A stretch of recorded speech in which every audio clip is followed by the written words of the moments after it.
Le mois d'octobre 2025, sous le soleil écrasant du Sahel, a marqué un tournant décisif pour le Burkina Faso et ses voisins. Le capitaine Ibrahim Traoré n'a pas simplement mené une offensive militaire, mais a redéfini le destin de son pays. Là où beaucoup ne voyaient qu'une guerre sans fin, il a vu une opportunité de transformation. Comment un jeune leader du Burkina Faso a-t-il réagi face à un défi aussi complexe, renversant ainsi la situation et imposant une vision nouvelle pour l'avenir du Sahel? La réponse réside dans une stratégie audacieuse, alliant rapidité et autonomie pour redonner au Sahel sa dignité et sa souveraineté. Ibrahim Traoré, face à la menace croissante des groupes armés et aux échecs répétés des interventions étrangères, a fait une promesse forte à son peuple: regagner la dignité perdue et transformer le Sahel en un modèle de souveraineté. Ce n'était pas une promesse de victoire rapide, mais de reconstruction durable, fondée sur l'unité et la solidarité des nations du Sahel. Le défi était immense. À la fois militaire et politique, il fallait non seulement repousser l'ennemi, mais aussi créer un modèle de gouvernance autonome. Le pari de Traoré était risqué. Si la stratégie échouait, des millions de personnes risquaient de tomber à nouveau dans l'insécurité et la dépendance.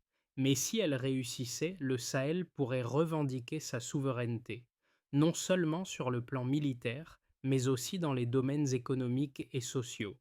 Il s'agissait donc d'un tournant crucial pour la région, où chaque décision comptait et chaque moment de doute risquait d'enterrer les espoirs de changement. En octobre 2025, une donnée cruciale a marqué un tournant dans le conflit du Sahel. Avant même l'attaque de Tindiban, les services de renseignement du Burkina Faso et du Mali ont intercepté des messages codés indiquant un convoi armé traversant le nord du Sahel. Cette information a été partagée instantanément entre les trois armées sahéliennes, sans intermédiaire étranger. Ce fut la première fois que des nations africaines coordonnaient leur action de manière autonome, sans compter sur des forces extérieures. Ce moment, apparemment anodin, a révélé une nouvelle dimension de la souveraineté: la capacité à réagir sans attendre d'ordre venu de l'extérieur.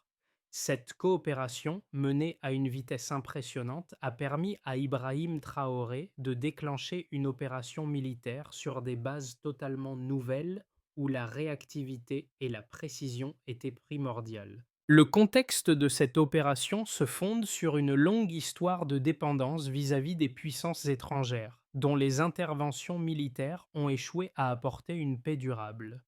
Depuis 2013, les pays du Sahel étaient soumis à une présence militaire externe qui n'a fait qu'aggraver les frustrations des populations locales, souvent prises entre les feux croisés des terroristes et des armées étrangères. C'est dans ce contexte d'épuisement et de lassitude que Traoré a vu une opportunité de redéfinir la guerre dans sa région. Au lieu de dépendre de puissances extérieures, il a choisi de bâtir une alliance locale fondée sur les forces africaines et une gestion pragmatique des ressources. Ibrahim Traoré, armé de sa vision, a donc conçu une approche hybride, une combinaison de réactivité militaire et de gouvernance locale ancrée dans les réalités du terrain. Sa doctrine n'a pas seulement été militaire, mais aussi stratégique et humaine. Ce modèle a permis de transformer le Sahel d'une zone de conflit incessant en un espace de coordination et d'autonomie. Le véritable changement a été une transition du contrôle externe à l'autodépendance, de la peur à l'action collective. Dans les premiers jours de l'opération de Tindiban, Ibrahim Traoré a joué un rôle clé, non seulement en tant que commandant militaire, mais aussi en tant que symbole de leadership pragmatique. Il a fait un choix décisif: quitter les bureaux climatisés et s'installer sur le terrain, à proximité de la frontière malienne, pour superviser directement l'opération. Ce geste, simple mais audacieux, a envoyé un message puissant à ses troupes et à la région. La direction ne se fait plus depuis des lieux protégés, mais en plein cœur de l'action. Il n'était plus seulement un commandant, mais un catalyseur du changement, incarnant l'idée de souveraineté par l'implication directe et la transparence. Ce leadership de proximité a eu un impact immédiat.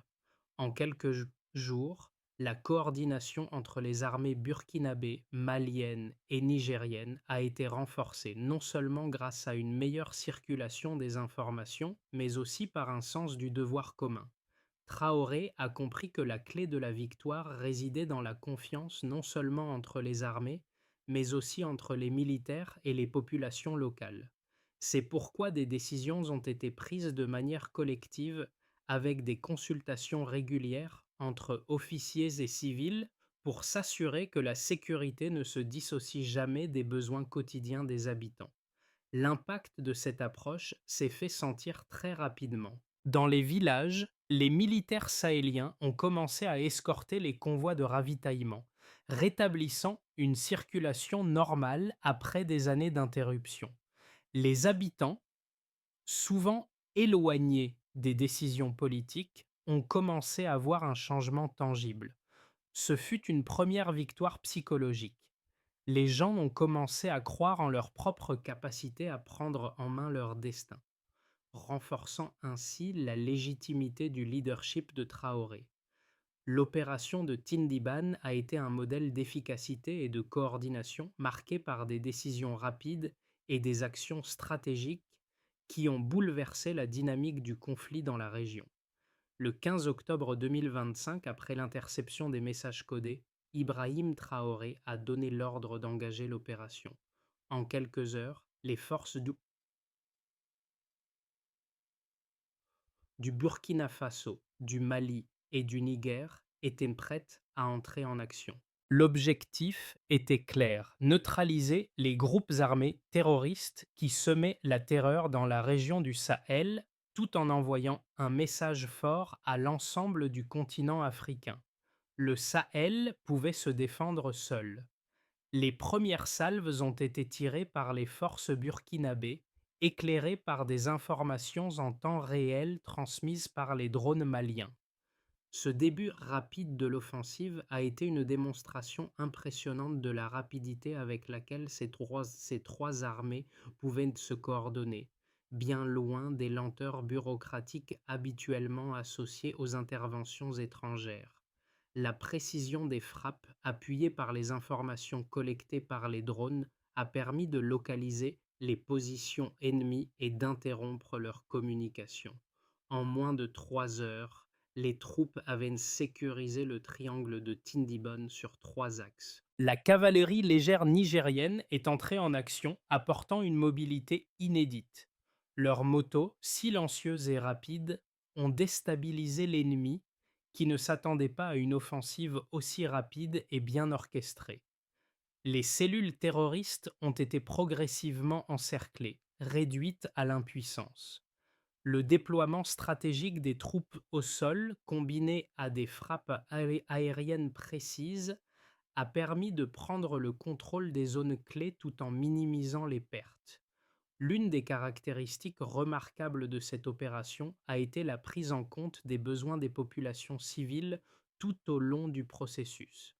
Pendant que les militaires avançaient, les équipes logistiques ont rapidement déployé des camions de ravitaillement, rétablissant l'approvisionnement dans les villages pris sous contrôle. Des routes autrefois coupées par la peur et les affrontements ont commencé à rouvrir, permettant aux habitants de recevoir des vivres et des médicaments.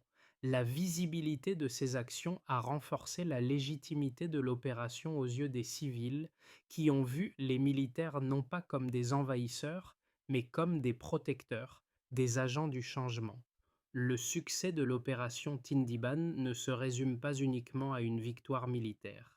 C'était également une démonstration de la puissance d'une alliance locale, capable de coordonner ses forces sans dépendre de l'extérieur.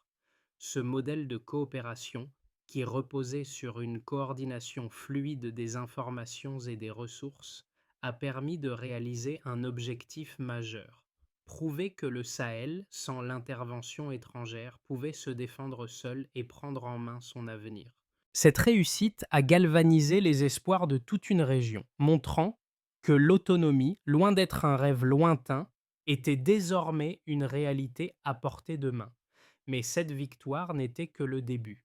Derrière chaque frappe, chaque avancée, chaque village libéré, il y avait une idée bien plus grande, la construction d'un Sahel souverain, capable de se relever après des décennies de conflits et de dépendance. Le véritable défi résidait maintenant dans la consolidation de cette victoire, dans la transformation de cette dynamique en un modèle de paix durable ancré dans la coopération régionale. Les résultats de l'opération Tindiban se mesurent à travers des données tangibles qui révèlent non seulement l'efficacité militaire, mais aussi la transformation radicale des capacités du Sahel en matière de gestion de crise. Parmi les premières données collectées, la vitesse d'intervention s'est avérée être un indicateur clé de succès. Avant la mise en place du réseau AES, la réponse moyenne à une attaque terroriste dans la région prenait plus de 72 heures, un délai qui laissait suffisamment de temps aux groupes armés pour se disperser et reprendre leur offensive.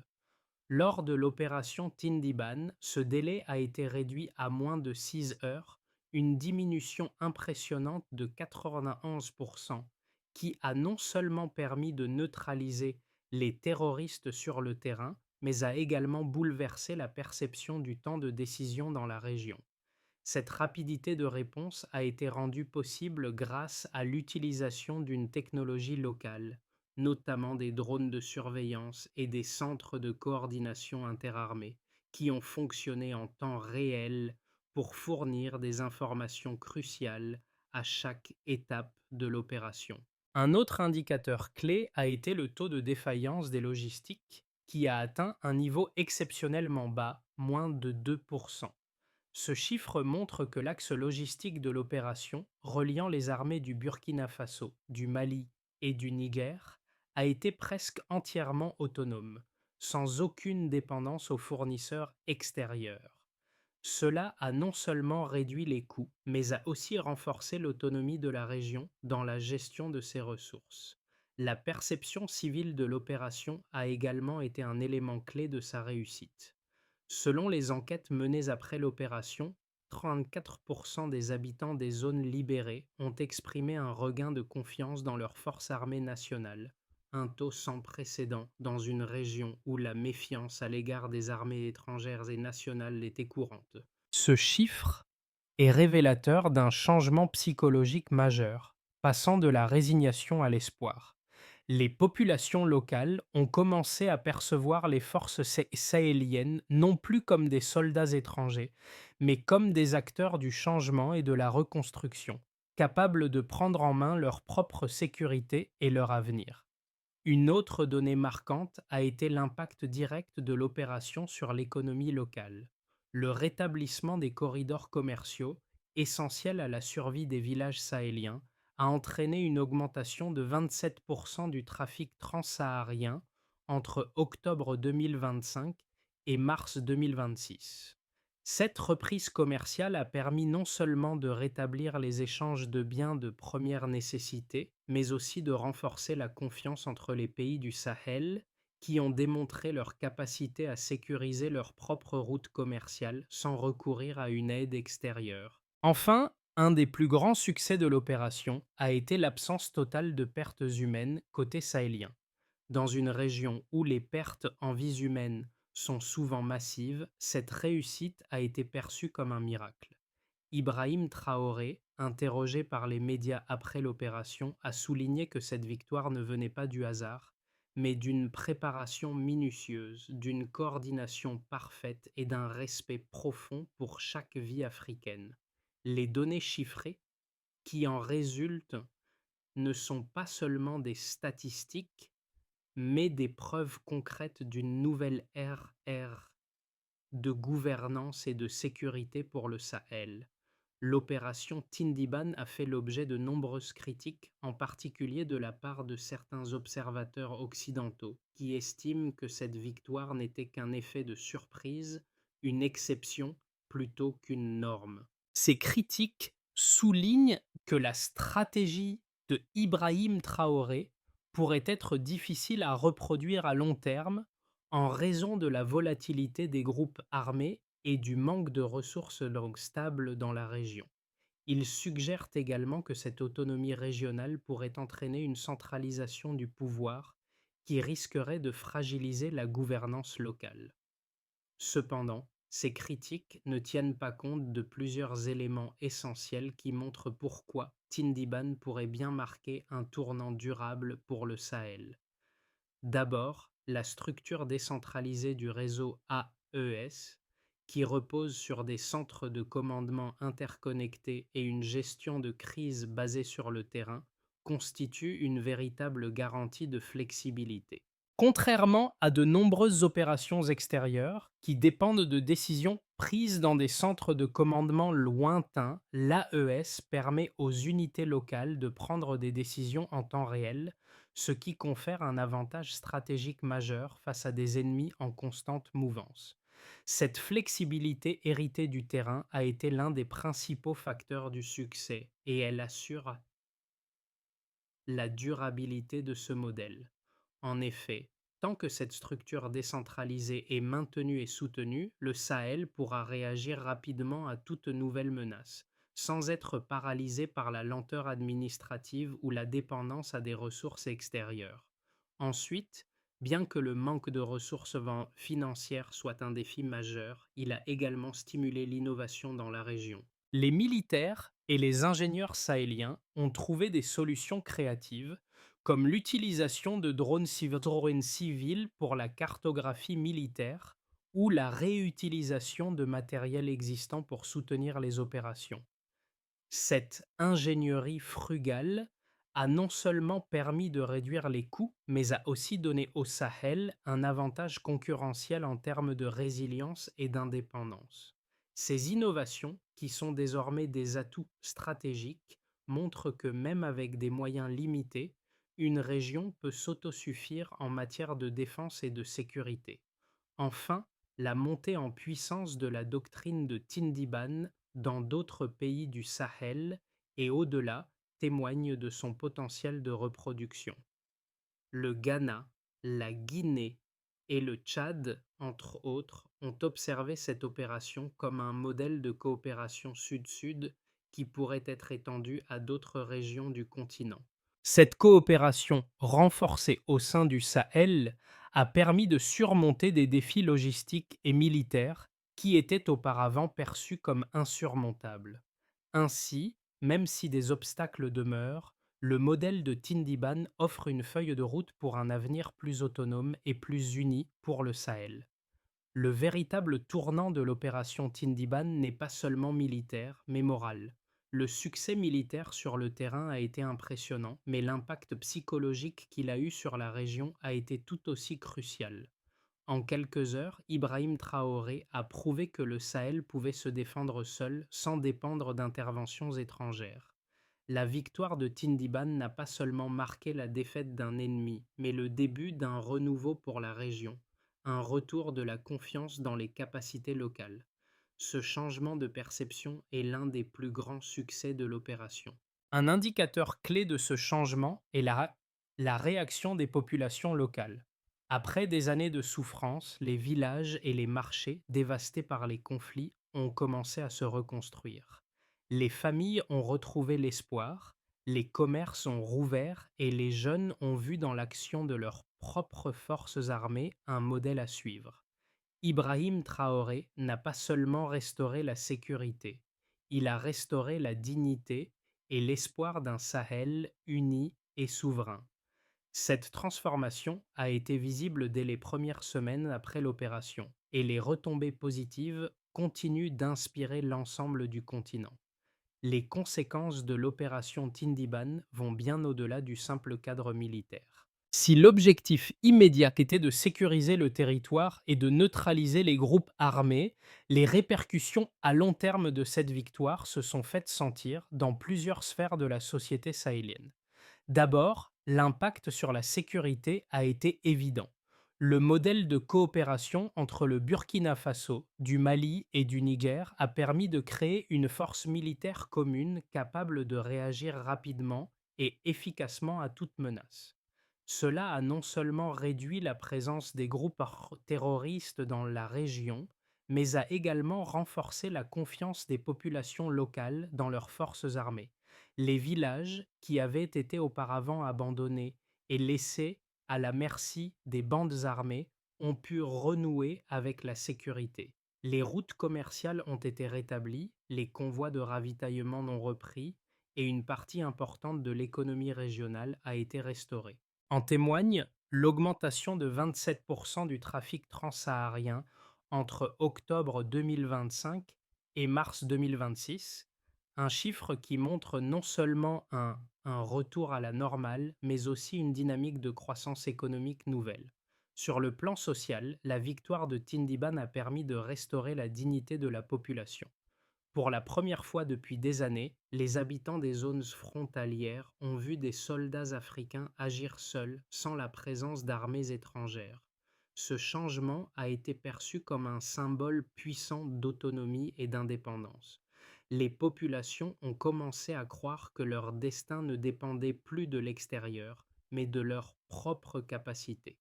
Cela a eu un impact direct sur la perception de l'État et de l'armée. Selon des enquêtes menées après l'opération, 84% des habitants des zones concernées ont exprimé leur confiance dans leurs forces armées nationales. Ce taux est sans précédent dans une région où la méfiance envers les autorités et l'armée était omniprésente. L'impact économique de l'opération a également été majeur. L'ouverture des corridors commerciaux et la reprise des échanges transfrontaliers ont permis de rétablir des relations commerciales vitales pour la région. Les coopératives locales ont commencé à se développer, soutenues par le retour de la sécurité, et de nouvelles initiatives économiques ont vu le jour. Les villages du Sahel ont commencé à retrouver un semblant de prospérité grâce à la stabilisation des conditions locales. Plus important encore, cette nouvelle stabilité a permis la mise en place de projets de reconstruction, avec la réouverture d'écoles et d'hôpitaux, et la reconstruction des infrastructures de base, comme les routes et l'électricité. Enfin, sur le plan géopolitique, l'opération Tindiban a contribué à un changement de paradigme dans la coopération régionale. Ce modèle de sécurité et de coopération sud-sud entre le Burkina Faso, le Mali et le Niger a inspiré d'autres pays du Sahel et d'Afrique de l'Ouest. Le Ghana, la Guinée et le Tchad ont observé de près ce modèle et des discussions ont commencé sur la manière de l'étendre à d'autres régions du continent. L'idée que le Sahel puisse se défendre seul, sans intervention extérieure, devient de plus en plus crédible et attractive. L'opération Tindiban a montré qu'un avenir plus autonome était possible et ce changement de perception a des répercussions bien au-delà des frontières du Sahel. L'avenir du Sahel après l'opération Tindiban dépendra de plusieurs facteurs et 3 scénarios peuvent se dessiner dans les 6 à 12 prochains mois. Chacun d'eux présente des possibilités de développement très différentes pour la région, mais tous reposent sur la stabilité régionale et l'autonomie du Sahel. D'abord, dans le scénario de base, mais la coordination militaire actuelle entre le Burkina Faso, le Mali et le Niger se poursuit. Les forces communes sont maintenues avec des effectifs combinés autour de 40 000 soldats, soutenus par un réseau de 30 drones de surveillance et 12 bases tactiques réparties sur le territoire. Le principal objectif sera de sécuriser les routes commerciales et de renforcer la chaîne alimentaire, en veillant à ce que l'autonomie logistique du Sahel soit consolidée. Ce scénario suppose un financement interne suffisant, mais aussi une cohésion politique stable au sein des États concernés. Si ces conditions sont réunies, le Sahel pourrait atteindre une stabilité relative, avec une croissance continue des échanges commerciaux et une amélioration des conditions de vie pour les populations locales. Ensuite, dans le scénario optimiste, on envisage l'extension du modèle Tindiban au-delà des frontières actuelles. Le Ghana, le Tchad et la Guinée pourraient se joindre à l'AES, formant ainsi un pôle de sécurité régional indépendant.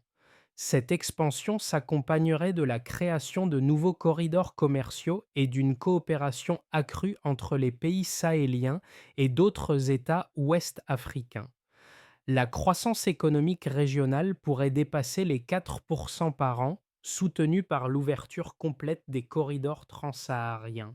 Toutefois, pour que ce scénario se réalise, il serait nécessaire d'assurer un consensus politique parmi les pays concernés et d'éliminer les ingérences extérieures. Ce scénario donnerait au Sahel la possibilité de devenir un pôle économique dynamique et autonome, capable de rivaliser avec d'autres régions d'Afrique.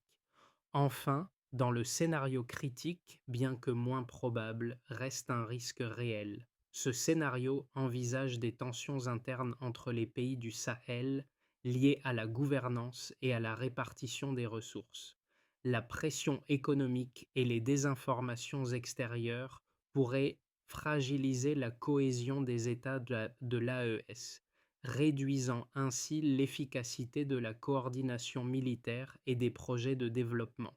Si des divergences apparaissent au niveau politique ou si les attaques terroristes réapparaissent de manière plus intense, la région pourrait retomber dans une spirale de dépendance et de fragmentation. Dans ce cas, les progrès réalisés pourraient être mis en péril et le Sahel pourrait se retrouver à nouveau sous la menace d'une insécurité persistante. Les conséquences de l'opération Tindiban ne se limitent pas seulement à la région du Sahel, mais touchent également la communauté internationale. L'impact psychologique et géopolitique de cette victoire a des répercussions qui vont bien au-delà du terrain militaire. À un niveau personnel, cette opération a réveillé un sentiment de fierté et de résilience parmi les populations africaines. Ibrahim Traoré, en tant que leader, a incarné la possibilité d'un avenir où les nations africaines peuvent se défendre seules, sans la tutelle des puissances étrangères. Pour de nombreux Africains, cela a changé leur perception de ce qui est possible. Au-delà des frontières du Sahel, des voix s'élèvent pour célébrer cette victoire, non pas comme un exploit isolé, mais comme un modèle à suivre. Le succès de Tindiban a aussi un effet d'entraînement. Les jeunes générations, particulièrement celles du Burkina Faso, du Mali et du Niger, voient désormais en Ibrahim Traoré un modèle de leadership pragmatique et de courage. Ces jeunes, longtemps élevés dans la peur et l'incertitude, commencent à envisager un avenir où ils jouent un rôle central dans la définition de leur propre destin. Des programmes d'éducation et de formation sont déjà en cours dans plusieurs villages, visant à inculquer aux jeunes la même discipline et le même sens de la responsabilité qui ont caractérisé l'opération Tindiban. À l'échelle régionale, l'exemple de Tindiban incite d'autres nations à réfléchir à leur propre sécurité et à leur stratégie de coopération. Le modèle de l'AES, Alliance des États du Sahel, est désormais perçu comme une alternative viable aux interventions extérieures, et certains pays d'Afrique de l'Ouest envisagent de l'adopter. En ce sens, Tindiban est plus qu'une simple victoire militaire. C'est une déclaration politique qui fait écho à travers tout le continent. Pour assurer la pérennité des résultats de l'opération Tindiban et transformer cette victoire en un modèle de gouvernance durable, plusieurs étapes clés doivent être mises en place. D'abord, la priorité consiste à renforcer la coordination régionale. Les pays du Sahel doivent prendre à poursuivre le développement du réseau AES et étendre leur coopération au-delà des aspects les militaires, en incluant des initiatives économiques et sociales. Des réunions régulières entre les chefs d'État et les responsables militaires devraient être instituées pour garantir que les priorités de sécurité et de développement restent alignées et pour éviter toute fragmentation. Ensuite, l'étape cruciale est l'intégration des jeunes générations dans le processus de gouvernance. Des programmes de formation à la gestion de crise, de leadership et de technologie doivent être mis en place dans les écoles et les universités pour préparer la prochaine génération à gérer la sécurité et les défis économiques de manière autonome. Cela permettra de bâtir une société plus résiliente, capable de se défendre tout en créant un avenir prospère pour ses citoyens. Puis, la consolidation de la stabilité économique est essentielle. Pour que le Sahel puisse véritablement sortir de la dépendance, il est indispensable d'investir dans les infrastructures locales et régionales. Le renforcement des routes commerciales et la mise en place de mécanismes de financement locaux, comme les coopératives agricoles et les entreprises locales, doivent être prioritaires. L'autosuffisance alimentaire et la sécurité économique sont la clé de la stabilité à long terme de la région. Enfin, la dernière étape consiste à maintenir la pression sur les groupes armés en assurant une réponse rapide aux menaces. Cela implique non seulement des moyens militaires adaptés, mais aussi une meilleure coopération avec les communautés locales, qui sont souvent les premières à signaler les mouvements suspects. La combinaison de la sécurité, du développement économique et de l'engagement civil est indispensable pour garantir la durabilité de la paix dans le Sahel.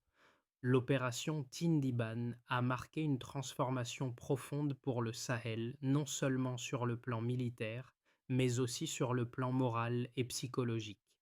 Ibrahim Traoré, avec sa vision pragmatique et son leadership ancré dans la réalité du terrain, a non seulement redonné confiance à son peuple, mais a également redéfini ce que l'on peut attendre d'une région longtemps perçue comme un terrain de guerre perpétuel. Cette victoire n'a pas seulement été un succès militaire, mais un renouveau pour la région, un message fort de souveraineté et de dignité retrouvée. Comme l'a dit Traoré lui-même, nous avons gagné plus qu'une bataille.